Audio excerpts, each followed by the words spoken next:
এই মুহররম মাস থেকে একটু প্রস্তুতি নিয়ে নেন, নিয়ে যদি আপনি যদি পরিবর্তনের জায়গায় আসতে পারেন, আমরা যদি পরিবর্তনের জায়গায় আসতে পারি, আমার মালিকের সঙ্গে কানেক্ট হয়ে যাবে। কেননা আমার রব সমস্ত কিছু শুনতে পান, দেখতে পান।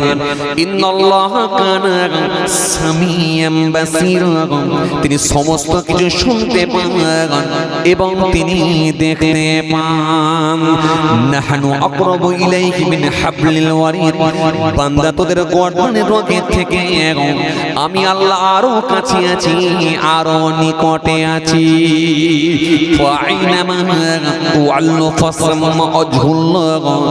বান্দা তোমরা যেদিকে তাকাও না কেন, চারিদিকের মালিক হলাম আমি আল্লাহ। যখনই আপনি আল্লাহ ওয়ালা হয়ে যাবেন, এইবারে যখন তোমার চাইবে নিশ্চিত ভাবে আমার আল্লাহ দরবারে আপনার দোয়া কবুল হবে। তখন আপনি একটা ডিসিশন নেবেন, সিদ্ধান্ত নেবেন, কি জন্য আমি দোয়া চাইছি, কি কারণে আমি দোয়া চাইছি। দোয়া চাওয়ার আগে আপনি নিজেকে ভাবাবেন, ভাবিয়ে নিয়ে যখন আপনি আল্লাহ দরবারে দোয়া চাইবেন, আমার মালিক কথা দিয়েছেন অবশ্যই তাদের দোয়া কবুল করব। আপনি আপনার গুনাহ মাফির জন্য, আপনার আখিরাতের কথা মনে করে, কবরের কথা মনে করে, হাসরের কথা মনে করে, আখিরাতের ভয়ে জাহান্নামের আগুন থেকে বাঁচার জন্য, নিজেকে বাঁচানোর জন্য আল্লাহ দরবারে যখন দোয়া চাইবেন, সেই সময় আপনি বলবেন রব্বানা আয় আমার রব যালামনা, আমি জুলুম করেছি আনফুসানা, নফসের উপরে, ওয়া ইল্লাম তাগফির লানা, আপনি যদি আমাদের ক্ষমা না করেন, ওয়া তারহামনা, আপনি যদি আমাদেরকে maaf না করেন, লালাকুনান্না মিনাল খাসিরিন, অবশ্যই অবশ্যই আমরা ধ্বংস হয়ে যাব, অবশ্যই অবশ্যই আমরা ক্ষতিগ্রস্ত হব। এটা আপনার নিজের গুনাহ মাফির জন্য দোয়া চাওয়া।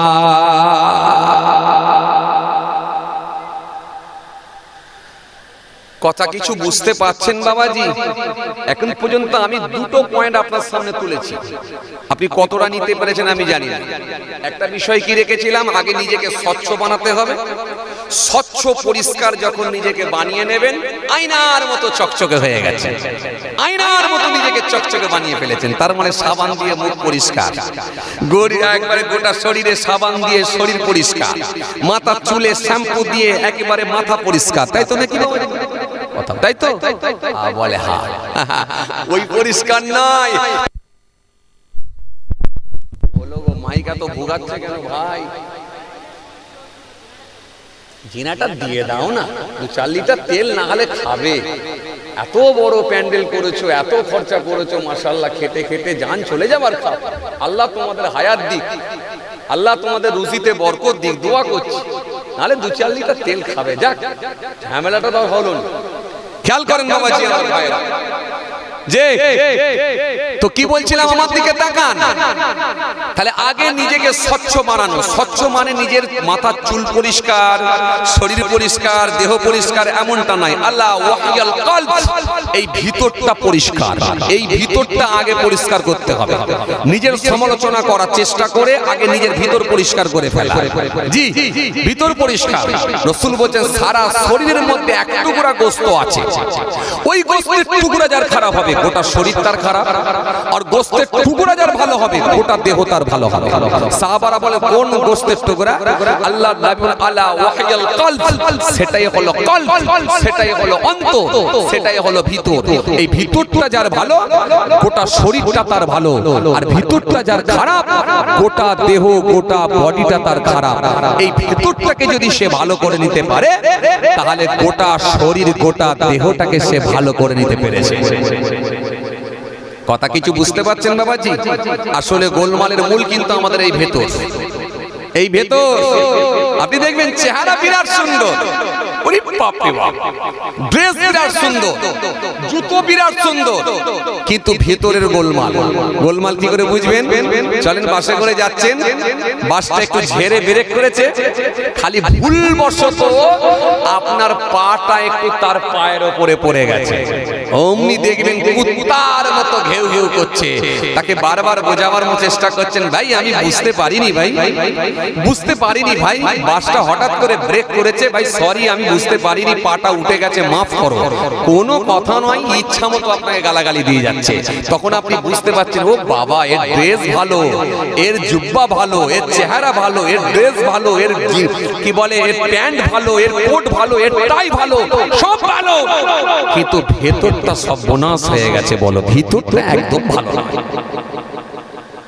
এই লোকের সংখ্যা আজকের দিনে বেশি। ওই জন্য প্রথমে কি বলেছিলাম বলেন, মানবিক লোকের সংখ্যা হারিয়ে যাচ্ছে, আর ধার্মিক লোক, প্রকৃত ধার্মিক লোকের সংখ্যা হারাচ্ছে। প্রথমে বলেছিলাম, মনে করেন কথা কিছু বুঝতে পারছেন? আর এই দুটো জিনিস আল্লাহ দেখবেন, ইন্নাল্লাহা লা ইয়ানজুরু ইলা সুআরিকুম ওয়া আমওয়ালিকুম ওয়ালাকিন ইয়ানজুরু ইলা কুলুবিকুম ওয়া আমালিকুম। আমার আল্লাহ দেখবেন না, কিচ্ছু দেখবেন না। দেখবেন কি? আমার আল্লাহ সূরাত দেখবেন না, ফেস দেখবেন না, গেটআপ দেখবেন না, ওয়া আমওয়ালিকুম তাদের মালও দেখবেন না, কবিকে জমি গাড়ি বাড়ি জমি জায়গা কিচ্ছু দেখবেন না। দেখবেন ওয়ালাকিন ইয়ানজুরু ইলা কুলুবিকুম ওয়া আমালিকুম, দেখবেন কেবলমাত্র মানুষের অন্তর আর কর্মটা দেখবেন। এই দুটো জিনিস দেখে আমার আল্লাহ ডিসাইড করবেন ওকে জান্নাত দেব না জাহান্নাম দেব। কথা কিছু বুঝতে পারছেন? তাহলে আগে নিজেকে স্বচ্ছ বানানো, স্বচ্ছ যখন হয়ে যাবেন তখন এবার দোয়া চাইবেন, কাজ হবে। এবার আপনি ঠিক করবেন, ডিসাইড করবেন কি জন্য দোয়া চাইছি, কি পারপাসে দোয়া চাইছি। যদি মনে করেন নিজের গুনাহমাফির জন্য দোয়া চাইছি, আর তখন এই বলে দোয়া চান, রব্বানা যালামনা আনফুসানা ওয়া ইল্লাম তাগফির লানা ওয়া তারহামনা লানাকুনান্না মিনাল খাসিরিন। গুনাহমাফির জন্য দোয়া চান। ফের আপনি গুনাহ মাফির জন্য দোয়া চান, রব্বানা আয় আমার রব, রব্বানা আতিনা ফিদ দুনিয়া হাসানাতাও ওয়া ফিল আখিরাতি হাসানাতাও ওয়া কিনা আযাবান নার। রব্বানা আতিনা ফিদ দুনিয়া, আয় আমার রব, আয় আমার আল্লাহ, আয় আমার রব আপনি আমাদের দুনিয়াতে কল্যাণ করুন, ওয়া ফিল আখিরাতি হাসানাতাও, রব্বানা আতিনা ফিদ দুনিয়া হাসানাতাও ওয়া ফিল আখিরাতি হাসানাতাও, এবং আপনি আখিরাতে আমাদের কল্যাণ করুন, ওয়া কিনা আযাবান নার, ওয়া কিনা আযাবান নার আপনি আমাদের জাহান্নামের আগুন থেকে আমাদেরকে আপনি মুক্তি দেন। নিজের জন্য দোয়া চাইবেন, এটা আপনার নিজের জন্য, গুনাহ মাফির জন্য এই দোয়া। গুনাহ মাফির যখন কথা মনে করবেন যে আমার গুনাহ মাফির দরকার আছে, যদি মনে করেন যে আমার গুনাহ আছে, তাহলে গুনাহ মাফির জন্য আপনি এই বলে দোয়া চাইবেন, এটা আপনার নিজের। এবার যদি মনে করেন না আমার একটু স্মৃতিশক্তি বৃদ্ধি লাগবে, ব্যবসা করতে যাচ্ছি ক্যাশ বাক্সে বসে আছি ভুলে যাচ্ছি, ডিমের দামটা মনে রাখছি তো সরষের তেলের কিলো ভুলে যাচ্ছি, কথা বলে না। সরষের তেলের কিলোটা রাখছি মনে রাখছি তো মাসুরি চাল আর এইদিকে বাঁশকাঠি চাল, এই দুটো দাম ঠিকঠাক মনে রাখতে পারছি না, এটার দাম ওটা হয়ে যাচ্ছে, ওটার দাম এটা হয়ে যাচ্ছে, আমার একটু স্মৃতিশক্তি বৃদ্ধি লাগবে। তখন আপনি আর এক রকম দোয়া চান। কি দোয়া চাইবেন? কি দোয়া চাইবেন? রব্বি জিদনি ইলমা, রব্বি জিদনি ইলমা, আয় আমার রব আপনি আমার মেধা শক্তিকে বৃদ্ধি করে দেন, আপনি আমার স্মৃতিশক্তিকে বৃদ্ধি করে দেন। আপনি তখন এই বলে দোয়া চাইবেন। প্রত্যেকটা দোয়া আলাদা আলাদা আছে, কিন্তু গোলমাল কি বলেন তো, আমরা সব খিচুড়ি পাকানো লোক, সব খিচুড়ি মারি একসঙ্গে। আপনি যুবক ছেলে 27 বছর বয়স, আপনার জন্য একটা পাত্রী খোঁজা হচ্ছে, অর্থাৎ কুনে খোঁজা হচ্ছে, বিয়ে শাদী হবে। আপনি বিয়ে শাদী হচ্ছেন, ভালো একটা যেন সলেহা, একটা যেন আবেদা, একটা যেন জাকেরা, ভালো একটা মহিলা পাই, নামাজি মুসল্লি, নামাজি দিনদার ধার্মিকা একটা মহিলা পাই, এই জন্য দোয়া চাইবেন। এই দোয়া না করতে পেরে আপনি বলছেন রব্বানা আতিনা ফিদ দুনিয়া হাসানাতাও ওয়া ফিল আখিরাতি হাসানাতাও ওয়া কিনা আযাবান নার। আপনি গুনাহ মাফির দোয়া চেয়ে ফেলছেন। আরে বউ চাইছেন তো বউ চাইলে দোয়া তো আলাদা হবে। ভালো সন্তান চাইছেন, বিয়ে আপনার হয়ে গেছে, ভালো সন্তান চাইছেন, একটা নেককার সন্তান চাইছেন, সেই দোয়া আপনার জন্য আলাদা হবে। আপনার স্মৃতিশক্তি বৃদ্ধির জন্য দোয়া চাইবেন, সেই দোয়া আলাদা হবে। কথা শুনছেন কি বলছি? স্মৃতিশক্তি বৃদ্ধির জন্য দোয়া চাইছেন, সেই দোয়া আলাদা হবে। আপনি গুনাহ মাফির জন্য দোয়া চাইছেন, সেই দোয়া আবার আলাদা হবে। প্রত্যেকটা দোয়া আলাদা আলাদা। এবং দোয়া করবেন কোথায়? জায়গাগুলো খুঁজে বার করবেন। কোথায় করবেন? কোথায় করবেন? দোয়া করার কিছু বিশেষ জায়গা আছে, সেই জায়গাতে যাওয়ার চেষ্টা করুন। আপনাকে বলি, আপনি দোয়া কবুল হয়, মনে রাখবেন কতগুলো জায়গাতে দোয়া কবুল হয়। আরাফাতের ময়দানে দোয়া কবুল হয়। দ্বিতীয় নাম্বার, 2 নাম্বার জুম্মার দিনে দোয়া কবুল হয়। তৃতীয় নাম্বার, 3 নাম্বার, তৃতীয় নাম্বার, 3 নাম্বার রমজান মাসে ইফতার করার পূর্বে যদি দোয়া চান, দোয়া কবুল। ইফতার করার পূর্বে যখন ইফতারের থালা নিয়ে বসেছেন, ওই সময় যদি আল্লাহর দরবারে আপনি দোয়া চান, দোয়া কবুল হয়ে যাবে ইনশাআল্লাহ। দোয়া কবুল হয়। আর কি? তাহাজ্জুদের নামাজের সময়ে দোয়া চাইলে দোয়া কবুল হবে। এর দোয়া চাওয়ার কিছু জায়গা আছে, সেই জায়গাগুলোকে আপনি মেনশন করুন, খুঁজে বার করুন। ওই জায়গায় পৌঁছে গিয়ে দোয়া চান, ইনশাআল্লাহ দোয়া কবুল। বাবু ওটা একটা বড় ড্রাম নিয়ে এসছে গো। কই গো? ও ড্রাম দেখছে, ড্রাম, তাও বুঝতে পারে। আসেন আমার দিকে, ড্রাম দেখছে। খেয়াল করেন বাবাজি আমার ভাইরা, এই হচ্ছে গোলমাল, এই হচ্ছে গোলমাল। আমরা এখনো আমাদের মধ্যে সেই স্থির ভাবটাই আসে না, সবসময় চঞ্চল মস্তিষ্ক হয়ে যাচ্ছে আমাদের। খেয়াল করেন বাবাজি, যে কথা বুঝাতে চাইছিলাম, তাহলে দোয়া চাওয়ার বিশেষ জায়গায় দোয়া চাইবেন এবং কি নিয়তে দোয়া চাইছেন সেটা আগে ভাববেন। তাহলে ইনশাআল্লাহ ঠিকঠাক ভাবে দোয়া চাইলে, ঠিক জায়গায় পৌঁছালে ইনশাআল্লাহ কাজ হয়ে যাবে ইনশাআল্লাহ। এবং দোয়া চাওয়ার পূর্বে দেখবেন যে এই কাজগুলো, এই স্বভাবগুলো, এই অভ্যাসগুলো আমার মধ্যে আছে নাকি। যদি থাকে সেগুলো থেকে আগে বেরিয়ে আসার চেষ্টা করবেন। হারাম খাদ্য যদি কেউ খায়, তার জবানে দোয়া কবুল হবে না। 2, যদি লোকটা কৃপণ লোক হয়, তার মধ্যে যদি কৃপণতা থাকে, তাহলে তার দোয়া কবুল হবে না। 3, তৃতীয় নাম্বার, 3 নাম্বার, ওই লোকটার ভেতরে যদি হিংসা থাকে, দোয়া কবুল হবে না। ওই লোকটার ভেতরে যদি রিয়া থাকে, তার মধ্যে দোয়া কবুল হবে না। আত্মীয়র সঙ্গে সুসম্পর্ক না রেখে যদি সম্পর্ক ছিন্ন করে দেয়, তার দোয়া কবুল হবে না। শরীয়তের কোনো কারণ ছাড়াই, খুব ভালো করে বুঝবেন, শরীয়তের কোনো কারণ ছাড়াই সে যদি কোনো ব্যক্তির সঙ্গে সামান্য কিছু নিয়ে মনোমালিন্য হওয়ার কারণে 3 দিনের বেশি যদি কথা বন্ধ রেখে দেয়, তার দোয়া কবুল হবে না। এই রকম জায়গা থেকে আগে বেরিয়ে আসতে হবে, এই দোস্তুতিগুলো থেকে আগে মুক্ত হতে হবে। কি বলছি বুঝতে পেরেছেন? আগে দোস্তুতি মুক্ত হয়ে আগে কি বলে দোয়া চাইবো, কি কারণে দোয়া চাইবো জেনে নিয়ে আপনি ঠিক জায়গায় পৌঁছে যখন আপনি পরিষ্কার হয়ে দোয়া চাইবেন, 100% আল্লাহর দরবারে কবুল হবে ইনশাআল্লাহ। এই কথা বলতে গিয়ে আমার একটু মনে পড়ে যাচ্ছে হযরতে খলিফাতুল মুসলিমিন ওমর ফারুক রাদিয়াল্লাহু তাআলা আনহু জামানার কথা, হুজুরের জামানার কথা একটু মনে পড়ে যাচ্ছে। জি, একটা ভিক্ষুকেরও দোয়া কবুল হয়েছিল আল্লাহর দরবারে। ভিক্ষুক, ভিখারি, তার দোয়াটাও আল্লাহর দরবারে কবুল হচ্ছে। মনে রাখবেন, আল্লাহর দরবারে যে ব্যক্তি নেককার হয়ে যেতে পারবে, স্বচ্ছ হয়ে যেতে পারবে, তার সঙ্গে আল্লাহর কানেক্ট সম্পর্ক থাকবে।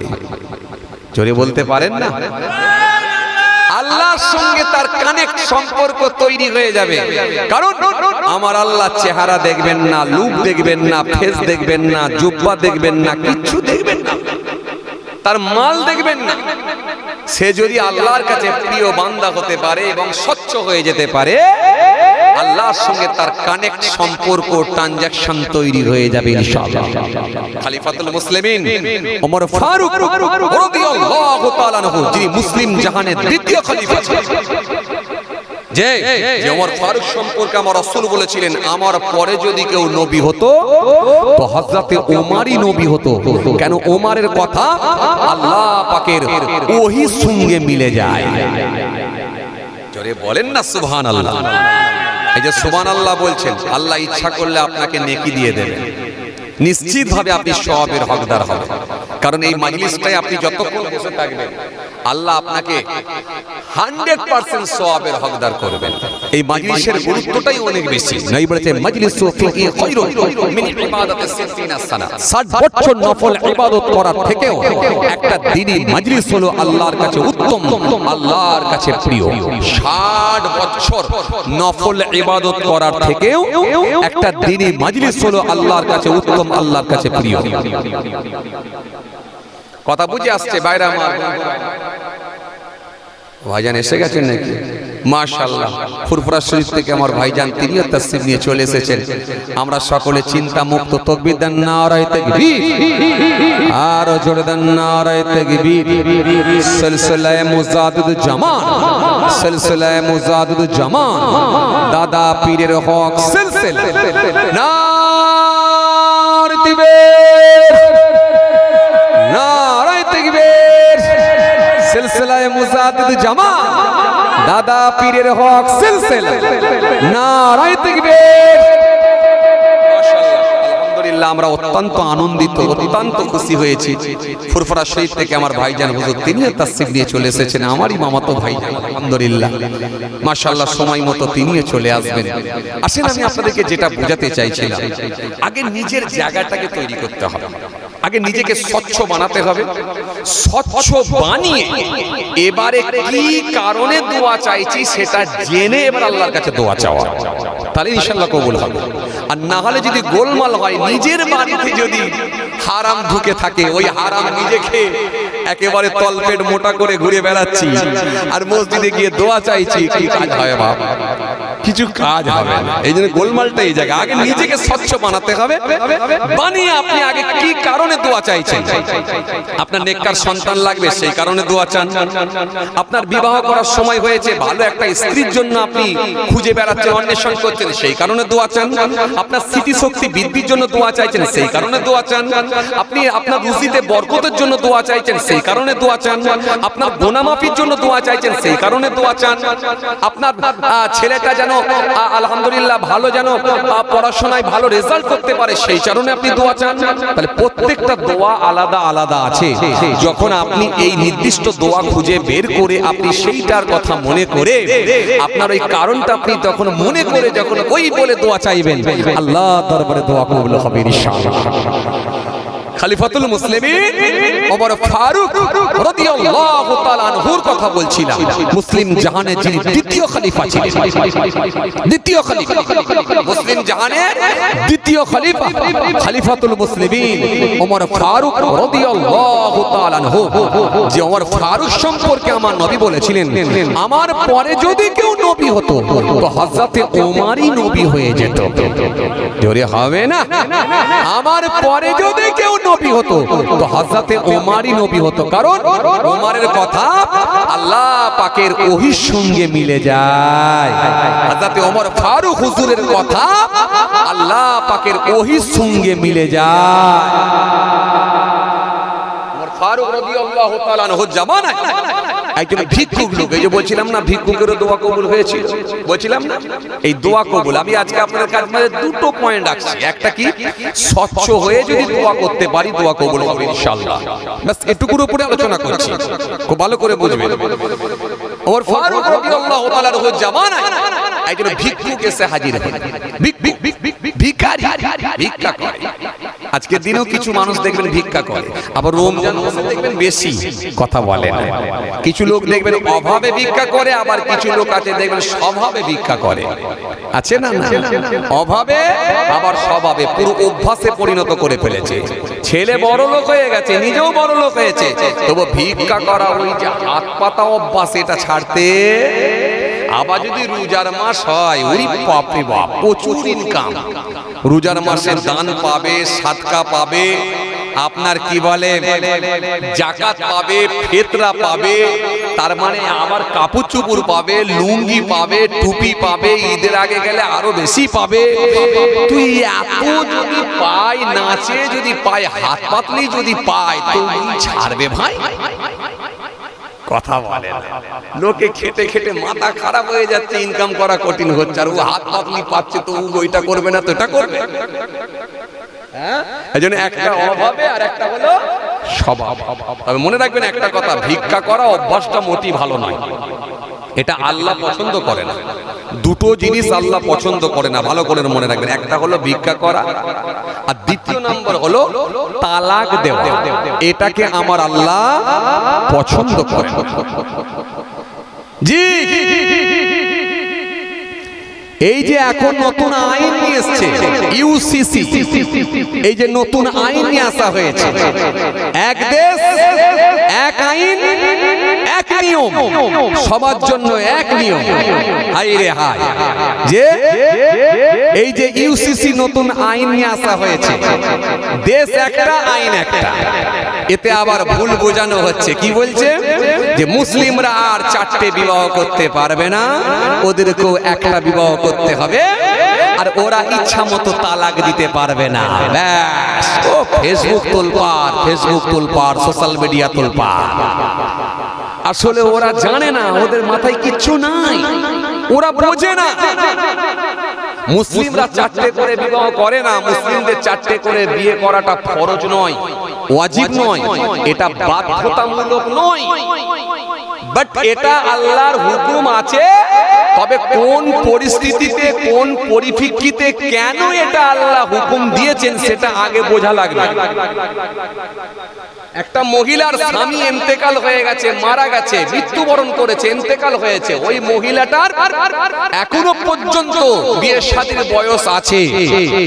যদি সেই মহিলাটাকে যদি কোনো ব্যক্তি বিবাহ করে, তার প্রথম যে স্ত্রী তার অনুমতি নিয়ে এবং দুজনকে যদি সমান চোখে দেখতে পারে এবং প্রত্যেকটা শরীয়তের হুকুমকে মেনে মান্যতা দিয়ে যদি তাকে বিবাহ করতে পারে, শুধুমাত্র ওই মহিলাটা যেন কোনো অন্যায় কাজের সঙ্গে যুক্ত না হয়, অসামাজিক কার্যকলাপের সঙ্গে যেন সম্পৃক্ত না হয়, তাকে স্ত্রী হিসাবে স্বীকৃতি দিয়ে বিবি হিসাবে তাকে সেফটির জন্য যদি ঘরে নিয়ে আসতে পারে, এই ক্ষেত্রে ইসলাম তার জন্য জায়েজ বলেছে।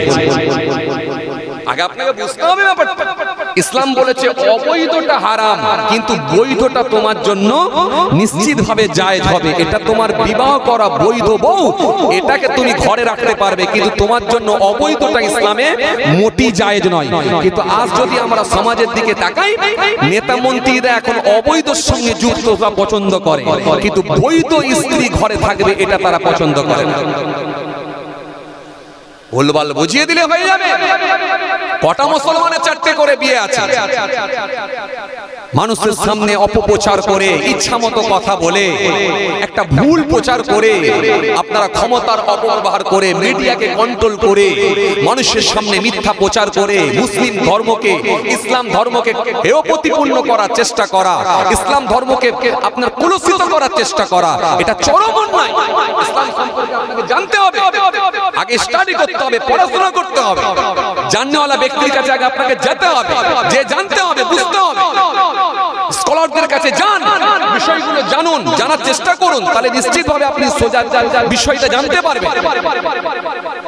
আজকে বড় আফসোস নিয়ে বলতে হয়, এগুলো আমাদেরকে শুনতে হয়, এগুলো আমাদেরকে জানতে হয়। ইসলাম ধর্মটা এমন একটা ধর্ম, কোরআন বলছে 3 পৃষ্ঠা, ইন্নাদ দীনা ইনদাল্লাহিল ইসলাম, আমি আল্লাহর কাছে মনোনীত ধর্ম, শ্রেষ্ঠ ধর্ম সেটা হলো ইসলাম ধর্ম। ইসলাম ধর্মের উপরে কোনো ধর্ম থাকতে পারে না, ইসলাম ধর্মের মধ্যে কোনো ভেজাল স্পর্শ করতে পারে না।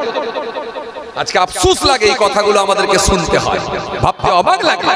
একজন কে বলছিল বেশ কদিন আগে, আমরা হালাল খাবো না, হালাল আমরা খাবো না, ওই আড়াই প্যাঁচে খাবার কিন্তু আমরা খাচ্ছি না। আরে ভাই, তোকে আড়াই প্যাঁচে, তোমাকে আড়াই প্যাঁচের খাবার খেতে কে বলেছে? আড়াই পাঁচের না হয়, তোমার যদি মনে হয় 5 ম্যাচের দরকার তো 5 ম্যাচ মারো।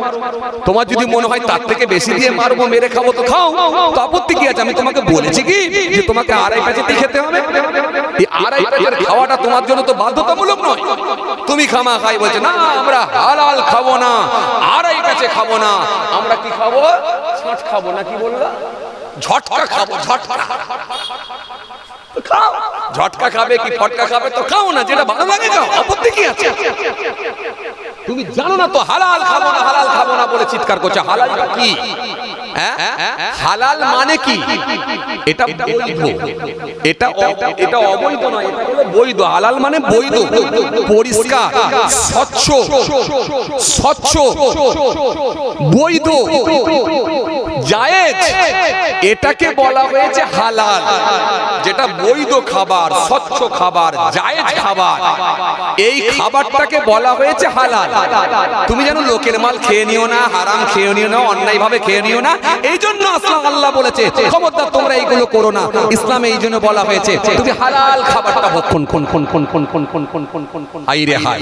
আর আজকে ভুল ভাবে মানুষের সামনে মেসেজ দেওয়া হচ্ছে হালাল, তো হালাল আপনি খাবেন না, তো কি হয়েছে তাতে? অন্যায় কি আছে? আপনি খান, যেটা ভালো লাগে খান, আপত্তি কি আছে? আমরা হালাল খাচ্ছি কেন? আপনি একটা ভালো করে যদি লক্ষ্য করে দেখেন, একটা প্রাণীকে যখন জবাহ করা হয়, শরীয়তের হুকুম, তার প্রবাহিত রক্তটা বেরিয়ে যাওয়ার পর ওই প্রাণীটা যখন নিস্তেজ হয়ে যাবে, তারপরে সেটাকে ছাড়িয়ে রান্না করে তোমরা খাবে। জবাহ কর হাদিস এসেছে, নবী বলেছেন লাআনাল্লাহু মান জাবাআ লিগায়রিল্লাহ ওয়া লাআনাল্লাহু মান সারাকা মানারাল আরদ। একটা লম্বা হাদিস এসেছে, অনেক কথা নবী বলেছেন, তার ভেতরে বলেছেন গায়রুল্লাহর নামে জবাহ করাটাও হলো হারাম। তোমরা যেন গায়রুল্লাহর নামে জবাহ করো না, গায়রুল্লাহর নামে জবাহ করো না, আল্লাহর নাম ব্যতীত অন্য কারোর নামে জবাহ করো না। এই যে জবাহ করবেন, এটা আড়াই প্যাচে করবেন। কমপক্ষে 4টে নালীর ভেতরে 2টো নালী আপনাকে, 3টে নালী আপনাকে কাটতে হবে। খাদ্য নালী, শ্বাস নালী, 2টো রক্ত নালী, এই যে 4টে নালী, তার ভেতরে কমপক্ষে 3টে নালী আপনাকে কাটতে হবে। জবাহ করলেন, ওর প্রবাহিত রক্তটা বেরিয়ে গেল, এরপরে আপনি ওই প্রাণীটাকে ছাড়িয়ে নিস্তেজ হয়ে যাবার পরে খাবেন। কেন বলেন তো? ওই প্রাণীটা খেলে আপনার আর শরীরের কোনো সাইড ইফেক্ট হবে না, কোনো ক্ষতি হবে না। আর যে প্রাণীটাকে আপনি ইচ্ছামতো পিটিয়ে পিটিয়ে মেরে খাবেন, ওর গোটা শরীরে দেখবেন রক্ত জমাট হয়ে যায়, জমাট বেঁধে যায়। যখন দেখবেন মাংসের ওপরে বা গোস্তের ওপরে ওই জমাট রক্ত, জমাটওয়ালা রক্ত, ওই যে জমাটওয়ালা যে মাংস, গোস্ত, ওই গোস্তকে যখন আপনি ছাড়িয়ে নিয়ে যখন রান্না করে খাবেন, মেডিকেল সায়েন্সের মতে ওটা ভবিষ্যতে ক্যান্সার হওয়ার সম্ভাবনা আছে।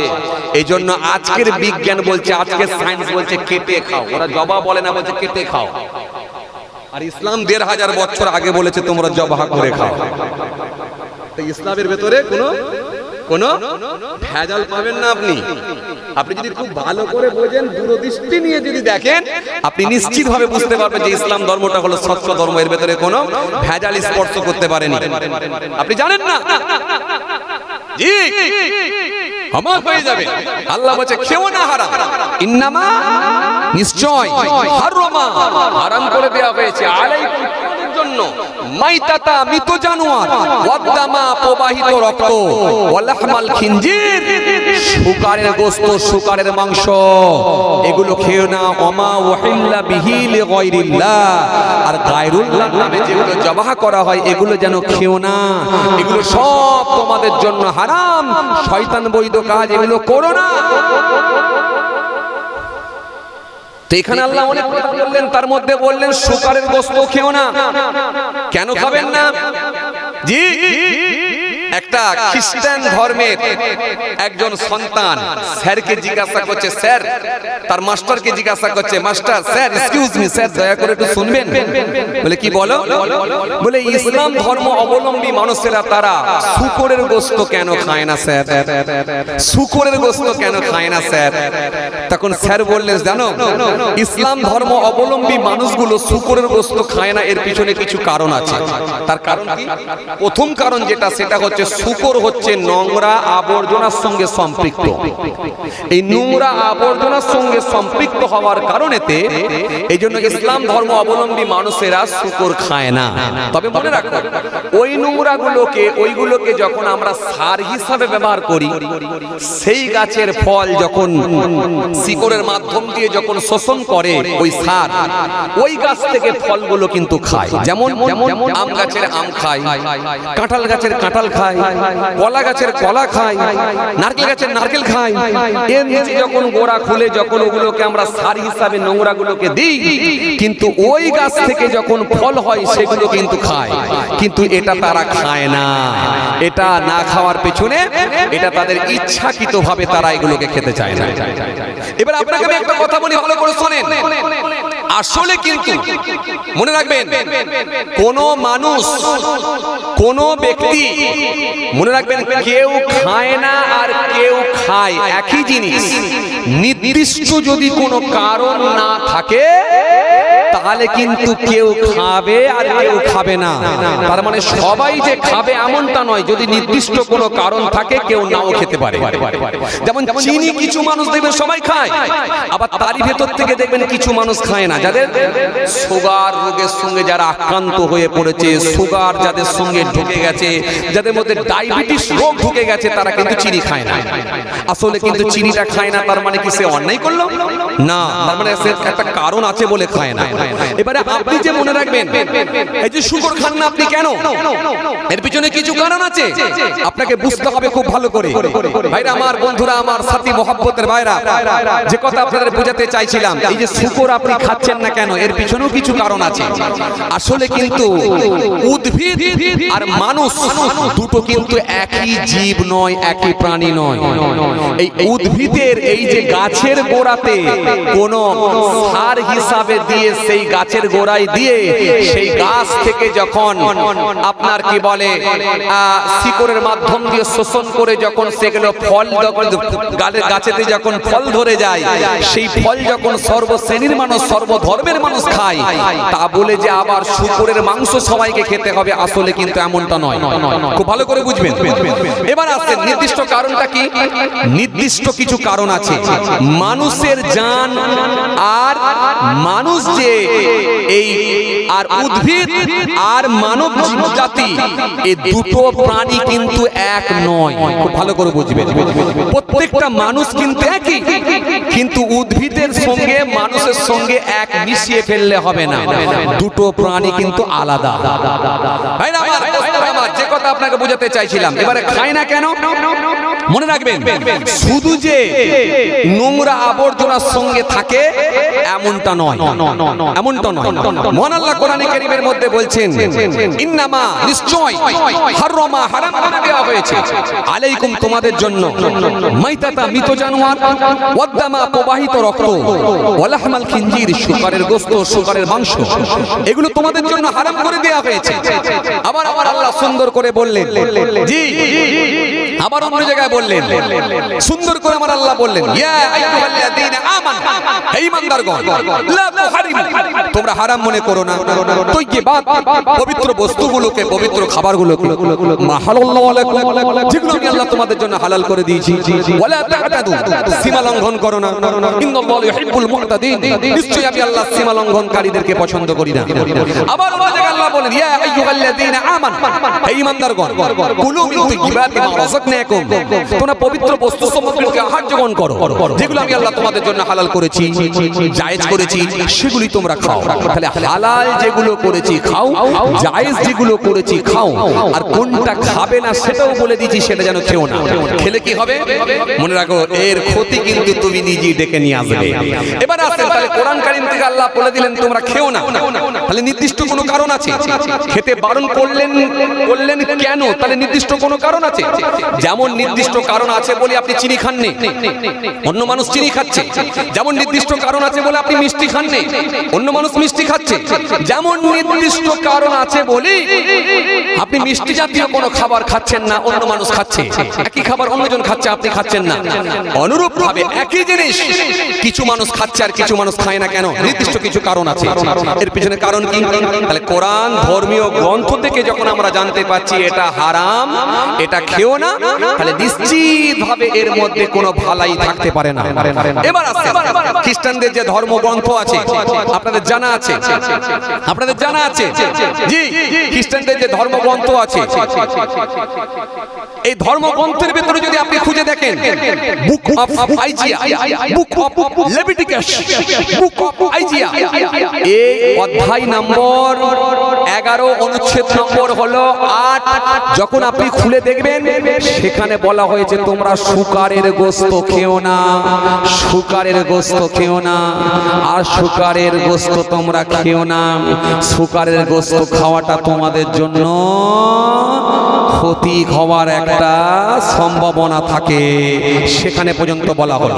এবারে যদি আপনি দেখেন, আপনি যদি একটু যদি দূরদৃষ্টি নিয়ে দেখেন, পাশ্চাত্য দেশের দিকে যদি আপনি তাকান, আপনি অবাক হয়ে যাবেন। আমেরিকা দেখুন, ব্রিটেন দেখুন, লন্ডন দেখুন, ফ্রান্স দেখুন, জার্মান দেখুন, জাপান দেখুন, যদি পাশ্চাত্য দেশের দিকে আপনি যদি তাকিয়ে দেখেন, আপনি অবাক হয়ে যাবেন। পৃথিবীর সবথেকে বেশি যে দেশে শুকরের গোশত খাওয়া হয় সেটা হলো আমেরিকা। আপনি অবাক হয়ে যাবেন, এই আমেরিকার মানুষেরা সবথেকে বেশি শুকরের গোশত খাওয়ায় অভ্যস্ত, আর শতকরা প্রায় 80 জন মানুষ বিভিন্ন রকম রোগের সঙ্গে আক্রান্ত। আপনি অবাক হয়ে যাবেন, শুকরের গোশত যদি কেউ রীতিমতো কন্টিনিউ খায়, আপনি অবাক হয়ে যাবেন। এর মধ্যে আছে ফিটা কৃমি, এর মধ্যে আছে কেঁচো কৃমি, যেগুলো একেবারে আপনার নার্ভের মধ্য দিয়ে গিয়ে যদি চোখের মধ্যে পৌঁছায়, আপনার চোখকে নষ্ট করে দিতে পারে, আপনার মস্তিষ্কে পৌঁছালে আপনার ব্রেনকে একেবারে বিলুপ্ত করে দিতে পারে, ব্রেনকে আপনার শেষ করে দিতে পারে, আপনি ম্যাড হয়ে যেতে পারেন। আপনি জানেন না এর ভেতরে এত বেশি বেশি এমন রোগের সৃষ্টি হয়ে যেতে পারে। মেডিকেল সায়েন্সের মতে প্রায় 65 থেকে 70টার মতো রোগ হতে পারে যদি কন্টিনিউ কেউ শুকরের গোশত খাওয়ায় অভ্যস্ত হয়। এটা মেডিকেল সায়েন্স বলছে, বিভিন্ন রকম রোগের নাম তুলে ধরেছে। আর আজকে আমেরিকার মানুষ সবথেকে বেশি খায়, তাই 80% মানুষ তারা এই রোগের সঙ্গে আক্রান্ত। আর আমার আল্লাহ 1500 বছর আগে তার বান্দাদেরকে ক্ষতি করতে দেবেন না বলেই আগেই তিনি হারাম করে দিয়ে বলছেন, আয় আমার গোলামেরা তোমরা যেন খেও না। কথা কিছু বুঝতে পাচ্ছেন বাবাজি? আল্লাহ যেটাকে হারাম করেছেন নিশ্চয় এর ভেতরে কিছু না কিছু কারণ আছে। আল্লাহ যেটাকে নাজায়েজ করে দিয়েছেন, যেটাকে অবৈধ বলে ঘোষণা দিয়েছেন, নিশ্চিতভাবে এর পেছনে কিছু না কিছু কারণ আছে। আপনাকে দূরদৃষ্টি দিয়ে ভাবতে হবে এবং বৈজ্ঞানিক দৃষ্টি দিয়ে আপনাকে দেখতে হবে, শুধু চিৎকার করলে হবে। আপনি মেডিকেল সায়েন্সের দৃষ্টি দিয়ে দেখুন যে মেরে খাওয়ার উপকারিতা বেশি না জবাহ করে শরীর দিয়ে রক্ত একেবারে প্রবাহিত রক্ত বের করে দিয়ে প্রাণী খাওয়ার উপকারিতা বেশি, কোনটার উপকারিতা বেশি আপনি খবর নিয়ে দেখুন। আপনার প্রশ্নে আপনি অ্যানসার পেয়ে যাবেন। চলে বলতে আমি অনেক দূর চলে এলাম। ছেড়ে এলাম বাবাজি, জানো কি বিষয় নিয়ে বলছিলাম?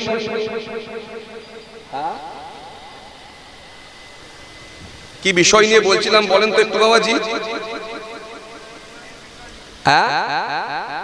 ভিখারি। হ্যাঁ ঠিক। তাহলে ভিক্ষা করা এটা আমার আল্লাহর কাছে মনে রাখবেন জায়েজ হলেও কিন্তু আল্লাহ এটাকে ঘৃণার দৃষ্টি দিয়ে দেখেন। এটাকে আমার আল্লাহ মোটেই পছন্দ করেন না।